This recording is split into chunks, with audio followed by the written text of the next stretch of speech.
एक रहस्यमयी कमरे में एल्डरसन की आंख खुलती है और उसे बिल्कुल याद नहीं कि वो वहां कैसे पहुंचा। ये कमरा एक क्यूब की तरह है जिसकी हर दीवार पर एक दरवाजा है। उसे एक यूनिफॉर्म भी दी गई है जिस पर उसका नाम लिखा है।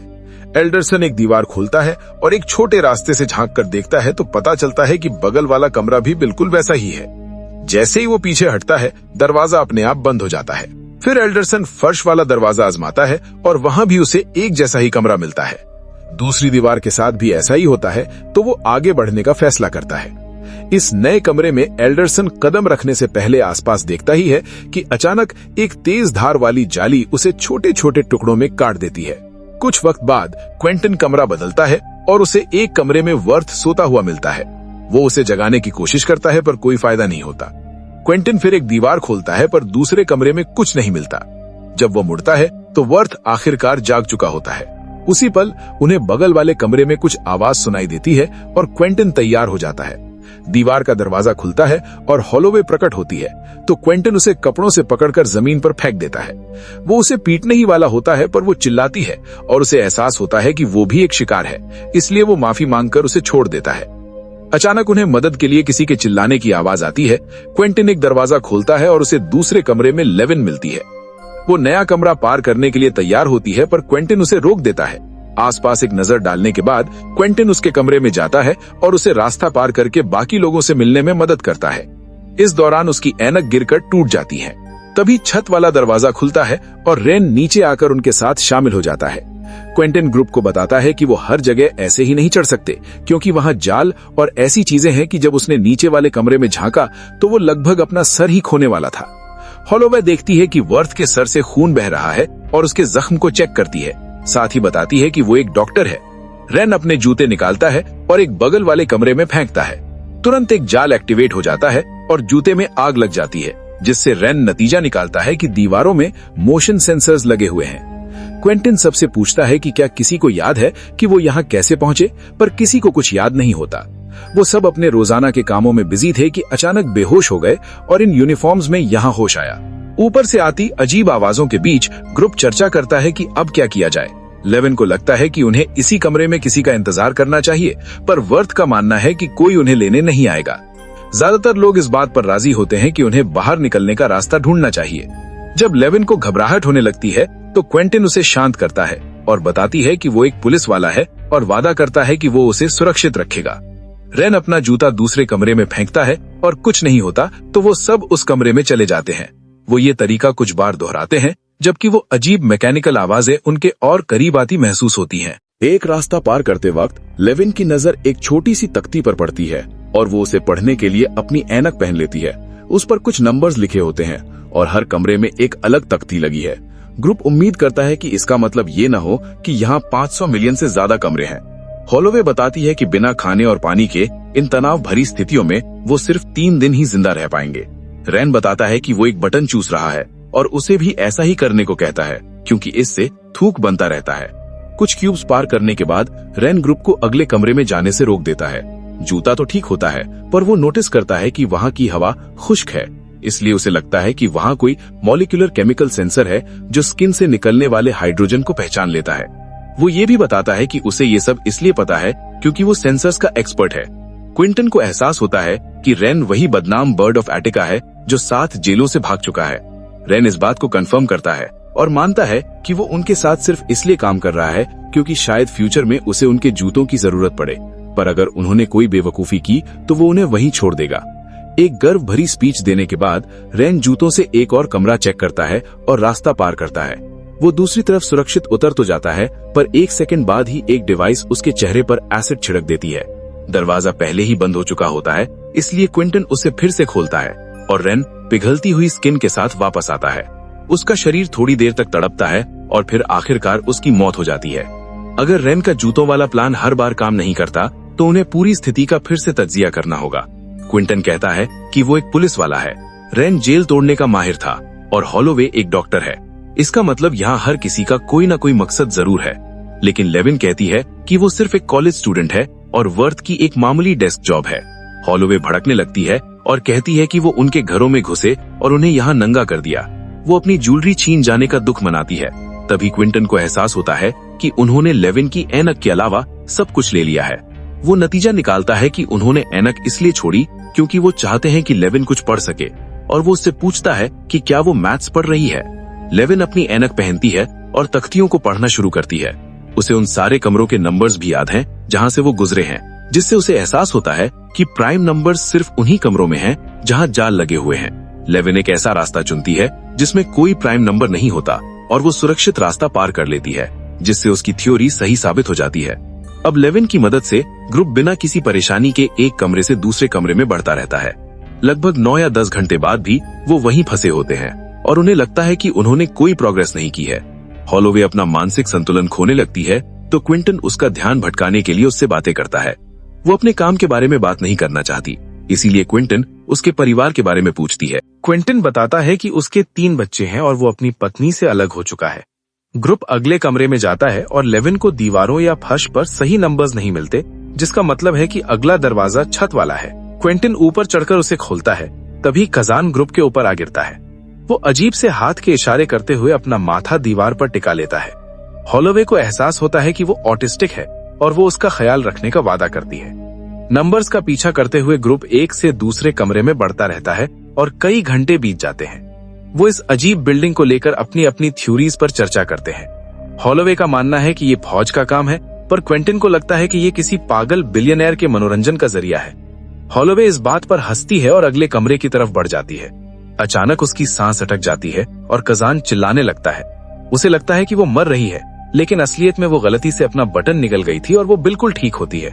जब लेविन को अगले सही नंबर्स मिलते हैं तो वर्थ उससे असहमत होता है। क्विंटन को लेविन पर ज्यादा भरोसा होता है, इसलिए वो आगे बढ़ता है। तभी लेविन उसे चिल्लाकर रुकने को कहती है। उसे एहसास होता है कि वो धारदार तारों से घिरा हुआ है और वो जाल के बंद होने से ठीक पहले वहां से कूद जाता है। हालांकि उसके पैर में चोट लग जाती है। कजान फिर से चिल्लाने लगता है और पिछले ही कमरे में रुक जाता है, जबकि बाकी लोग क्विंटन के पास पहुंचते हैं। कजान के चिल्लाने की वजह से उन्हें कुछ सुनाई नहीं दे रहा होता, इसलिए क्विंटन वर्थ को उस लड़के को संभालने के लिए भेजता है। फिर वो लेविन और हॉलोवे से कहता है कि उसे वर्थ पर शक है, क्योंकि उसे पहले से पता था कि ये कमरा सही नहीं है। जब वर्थ कजान के साथ वापस आता है तो ग्रुप थोड़ा ब्रेक लेने का फैसला करता है, क्योंकि अब लेविन के सिस्टम पर भरोसा नहीं किया जा सकता। लेविन तेजी से कुछ कैलकुलेशंस करने लगती है और कजान एक कोने में पेशाब कर देता है। वर्थ ये सब देखकर थोड़ा मुस्कुरा रहा होता है, जिस पर क्विंटन उसके इस नेगेटिव एटीट्यूड के लिए उसे खरी खोटी सुनाता है और दोनों के बीच बहस शुरू हो जाती है। क्विंटन कहता है कि अगर किसी चीज का कोई मतलब ही नहीं है तो वर्थ किसी भी अगले रैंडम कमरे में कूद क्यों नहीं जाता। ये सुनकर वर्थ आखिरकार भड़क जाता है और चिल्लाकर कहता है कि बाहर निकलने का कोई रास्ता नहीं है। उसे ये इसलिए पता है क्योंकि उसे इस बिल्डिंग का बाहरी ढांचा डिजाइन करने के लिए हायर किया गया था, पर उसके पास इसके अलावा कोई और जानकारी नहीं है। उन्होंने उससे सिर्फ एक खोखला क्यूब बनाने को कहा था। वर्थ कभी अपने ऑफिस से बाहर नहीं गया। उन्होंने बस उसे कॉल किया और इंस्ट्रक्शंस दिए, बिना अपनी पहचान बताए। क्विंटन को इस पर यकीन नहीं होता, पर हॉलोवे समझाती है कि बड़ी साजिशी कंपनियां ऐसे ही खुद को छुपाए रखती हैं। वो हर एम्प्लॉय को एक दूसरे से अलग रखती हैं ताकि किसी को भी ज्यादा पता न चले। वो सिस्टम और सरकार के खिलाफ भड़स निकालने लगती है, पर वर्थ को लगता है कि ये सिर्फ एक बिना दिमाग की गलती है जो देखने में कोई बड़ा मास्टर प्लान लगती है। उसका मानना है कि कोई उन पर नजर नहीं रख रहा और ये बस एक भूला बिसरा प्रोजेक्ट है जिसे कुछ एम्प्लॉयज सिर्फ अपनी सैलरी लेने के लिए चलाए जा रहे हैं। वर्थ का नतीजा ये होता है कि हर चीज बेमकसद है, जिससे सभी लोग एक गहरी मायूसी में डूब जाते हैं। जब वर्थ क्विंटन का मजाक उड़ाता है तो कॉप का सब्र टूट जाता है और वो उसे पीटने लगता है। लेविन उसे रोकती है और याद दिलाती है कि उन्हें वर्थ की जरूरत है, क्योंकि सिर्फ वही है जिसके पास थोड़ी बहुत जानकारी है। फिर लेविन वर्थ से सवाल पूछने लगती है तो वो उसे क्यूब की लंबाई चौड़ाई बताता है और कहता है कि बाहर निकलने का सिर्फ एक ही दरवाजा है, पर उसे नहीं पता कि वो कहाँ लगाया गया है। वो कमरे में घूमकर कुछ कैलकुलेशंस करती है और उन्हें वर्थ की बताई गई डायमेंशन से कंपेयर करती है और आखिर में वो नतीजा निकालती है कि यहाँ कुल 17,576 कमरे हैं। इस पर थोड़ा और गौर करने के बाद लेविन को एहसास होता है कि ये नंबर्स कार्टेशियन कोऑर्डिनेट्स हैं, जो आमतौर पर 3D ग्राफ्स में इस्तेमाल होते हैं। इसका मतलब ये है कि ये नंबर्स किसी मैप पर लैटिट्यूड और लॉन्गिट्यूड की तरह हैं, जो उन्हें बताते हैं कि वो क्यूब के अंदर किस जगह पर है। एक जल्दी से कैलकुलेशन करने के बाद वो ग्रुप को बताती है कि वो क्यूब के किनारे से 7 कमरे दूर है। ग्रुप फिर से आगे बढ़ना शुरू करता है और क्विंटन फैसला करता है कि वर्थ हमेशा सबसे पहले जाकर जाल चेक करेगा। अगले रास्ते से गुजरते वक्त लेविन को कुछ ऐसे कोऑर्डिनेट्स मिलते हैं जिनका कोई मतलब नहीं निकल रहा होता, क्योंकि वो क्यूब के बाहर की किसी जगह की तरफ इशारा कर रहे होते हैं, लेकिन वो अब भी अंदर ही फंसे हुए हैं। जब वो आखिरकार किनारे तक पहुंचते हैं तो वो फर्श का दरवाजा खोलते हैं, जबकि खजान बार बार ट्रैप शब्द दोहरा रहा होता है। जैसा उसने कहा था, वो देखते हैं कि अगले कमरे की दीवारों से नुकीले कांटे निकल रहे हैं जो आवाज से एक्टिवेट होते हैं। ऐसा लगता है कि इस किनारे वाले कमरे में हर तरफ ट्रैप्स हैं, इसलिए उन्हें वापस मुड़ना चाहिए। क्विंटिन इसे मना कर देता है और उसका मानना है कि उन्हें हर हाल में ये कमरा पार करना होगा, वरना वो कभी आगे नहीं बढ़ पाएंगे। फिर से एक बहस शुरू होती है और आखिर में वो आगे बढ़ने पर राजी हो जाते हैं। ग्रुप किसी तरह कजान को समझाने में कामयाब होता है कि उसे बिल्कुल चुप रहना है, जिसके बाद क्विंटिन वर्थ को नीचे कमरे में उतारता है। दोबारा वही मैकेनिकल आवाजें सुनने के बाद वर्थ अगला दरवाजा खोलता है और जूतों से उसे चेक करता है। कुछ नहीं होता तो बाकी लोग भी नीचे आने लगते हैं। कजान का पैर गलती से फर्श के दरवाजे पर पड़ जाता है और उसकी पैंट्स वहां फंस जाती है, पर हॉलोवे बिना शोर किए उसे चुप रखने और आजाद कराने में कामयाब हो जाती है। अब सिर्फ क्विंटिन बचा है। वो बड़ी सावधानी से आगे बढ़ता है, तभी फर्श का दरवाजा खुलने लगता है। जब उससे आवाज आती है तो सब थम जाते हैं, पर इससे ट्रैप एक्टिवेट नहीं होता। कजान खुशी में एक अजीब आवाज निकाल देता है और क्विंटिन को तेजी से अगले कमरे में कूदना पड़ता है। वो आखिरी सेकंड में ट्रैप से बच निकलता है। गुस्से से पागल क्विंटिन कजान पर चिल्लाने लगता है और उस पर पूरे ग्रुप को खतरे में डालने का इल्जाम लगाता है। हॉलोवे भी क्विंटिन पर बरस पड़ती है और उसकी इस ताकत के गलत इस्तेमाल की कड़ी निंदा करती है। एक नई बहस शुरू हो जाती है और क्विंटिन का मानना है कि हॉलोवे को पुलिस का शुक्रगुजार होना चाहिए क्योंकि वो शहर की हिफाजत करते हैं।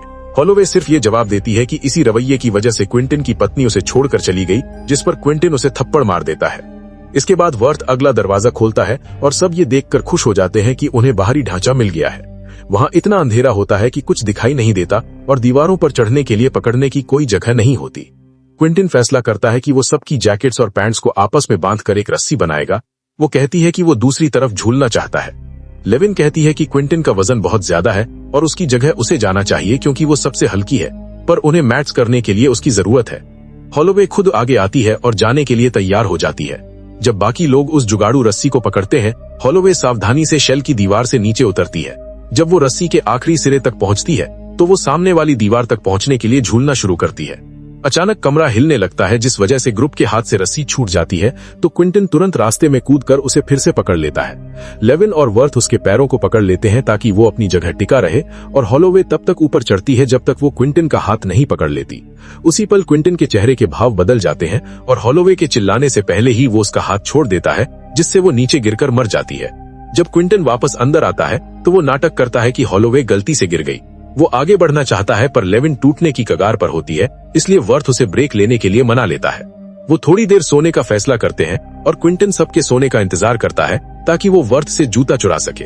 फिर वो लेविन को जगाता है और उसे अगले कमरे में ले जाता है। उसका मानना है कि बाकी लोगों के बिना वो बेहतर ध्यान लगा पाएगी। बात तब अजीब हो जाती है जब वो उल्टी सीधी बातें करने लगता है कि वही दोनों असली की है और वो लेविन को गलत तरीके से छूता है। वो कहता है कि एक मर्द और एक औरत ही इस इक्वेशन के दो हिस्से हैं। लेविन तुरंत उससे दूर भागने की कोशिश करती है, पर क्विंटिन उसे आसानी से पकड़ लेता है और दूसरे कमरे में ले जाने की कोशिश करता है। अचानक वर्थ उसे नीचे गिरा देता है, जिससे लेविन उसकी गिरफ्त से छूट जाती है। जैसे ही कजान भी उनके साथ शामिल होता है, क्विंटिन फिर से चिल्लाने लगता है और सबको जासूस बताते हुए हॉलोवे की बेइज्जती करता है। ये सुनकर लेविन को एहसास हो जाता है कि क्विंटिन ने ही उसे नीचे गिराया था, इसलिए वो और वर्थ उसे अकेले चले जाने को कहते हैं। क्विंटिन गुस्से में जूता वर्थ के चेहरे पर मारता है और उसे नीचे गिरा देता है। फिर वो पागलों की तरह उसे पीटने लगता है। इसके बाद क्विंटिन वर्थ को फर्श वाले दरवाजे से नीचे फेंक देता है। सबके हैरान रह जाने पर वर्थ बस हंसने लगता है। तीनों नीचे जाने का फैसला करते हैं और देखते हैं कि वो उसी कमरे में वापस आ गए हैं जहां रेन की लाश पड़ी है, जिसका मतलब है कि वो गोल गोल घूम रहे थे। क्विंटिन बौखला जाता है और लेविन से पूछता है कि वो कहाँ है और उसे नंबर्स की तरफ धकेलता है। लेविन कहती है कि उसे नहीं पता और वो उस पर चिल्लाती है कि उसने खुद कुछ नहीं किया है। मायूसी में डूबा क्विंटिन कहता है कि वर्थ सही था, बाहर निकलने का कोई रास्ता नहीं है। जब क्विंटिन रोने लगता है तभी वर्थ को याद आता है कि रेन अगले ही कमरे में मारा गया था। वो एक नजर डालता है और देखता है कि वहाँ बाहर कुछ नहीं है, मतलब वो फिर से किनारे पर आ गए हैं। ये बात समझ नहीं आती क्योंकि उसे याद है कि रेन ने एक कमरे में कदम रखा था। क्विंटिन को लगता है कि वो वक्त बर्बाद कर रहा है और वो जूता उस पर फेंक देता है, जो किनारे से नीचे गिर जाता है। वर्थ उसे नजरअंदाज करता है और अपनी बात जारी रखता है। वो बताता है कि वो गोल गोल नहीं घूम रहे हैं, असल में ये कमरे ही हैं जो पूरे वक्त हिल रहे हैं, जिससे उन अजीब मैकेनिकल आवाजों और कंपन का मतलब समझ आता है। लेविन को एहसास होता है कि वो सही कह रहा है और वो दोनों मिलकर कख्तियों को देखते हैं। वो इस नतीजे पर पहुंचते हैं कि ये नंबर्स उन सारे कोऑर्डिनेट्स की लिस्ट हैं जहां से वो कमरा गुजरता है। वो कमरा जिसका एक कोऑर्डिनेट क्यूब के बाहर दिखा रहा था, वही क्यूब से बाहर निकलने का रास्ता होना चाहिए। उन्हें एग्जिट इसीलिए नहीं दिखा क्योंकि वो पहले ही अपनी जगह से हट चुका था। उन्हें वापस उस कमरे में जाना होगा और उसकी अपनी असली जगह पर लौटने का इंतजार करना होगा ताकि वो बाहर निकल सकें। 11 आसपास के नंबर्स का इस्तेमाल करके काफी कैलकुलेशंस करती है और नतीजा निकालती है कि सिर्फ 2 और मूव्स में कमरे अपनी असली जगह पर वापस आ जाएंगे। क्विंटन आगे बढ़ना चाहता है पर अभी भी जाल का खतरा बरकरार है। 11 को समझ आता है कि ट्रैप्स को प्राइम नंबर्स की पावर से पहचाना जाता है, जो इतने बड़े नंबर्स हैं कि वो अपने दिमाग में कैलकुलेट नहीं कर सकती। बहस शुरू ही होती है कि कजान उन्हें बीच में रोक देता है और सिर्फ 1 सेकंड में पहली इक्वेशन सॉल्व कर देता है। पता चलता है कि वो एक ऐसा ऑटिस्टिक इंसान है जो दिमाग में ही जीनियस लेवल की कैलकुलेशंस कर सकता है। कजान के जवाब देने के बाद क्विंटन बिना किसी वार्निंग के वर्थ को दूसरे कमरे में फेंक देता है। कोई भी ट्रैप एक्टिवेट नहीं होता तो वो कजान को अपना गाइड बनाकर आगे बढ़ते रहते हैं। क्विंटन हर चीज के बारे में शिकायत करता रहता है और तेजी से नहीं चलता, जिस वजह से दरवाजा बंद होने पर उसका सर उसकी गर्दन के पास फंस जाता है।